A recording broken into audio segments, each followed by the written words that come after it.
ಕಾರಿನ ಅಡಿಗೆ ಬಿದ್ದು ಮಗುವೊಂದು ಸಾವನ್ನಪ್ಪಿದಂತಹ ದಾರುಣ ಘಟನೆ ಕಾಸರಗೋಡಿನ ಉಪ್ಪಳದ ಸೋಂಕಾಲ್ನಲ್ಲಿ ನಡೆದಿದೆ. ಅಂಗಳದಲ್ಲಿ ಆಟವಾಡ್ತಾ ಇದ್ದ ಮಗು ಕಾರು ಚಲಾಯಿಸ್ತಾ ಇದ್ದ ಮಗುವಿನ ಅಜ್ಜನ ವಾಹನದಡಿಗೆ ಬಿದ್ದು ಸಾವನ್ನಪ್ಪಿದೆ.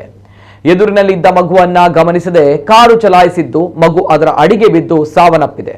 ಇದೀಗ ಮನೆ ಮಂದಿಯ ಆರ್ತನಾದ ಮುಗಿಲು ಮುಟ್ಟಿದೆ.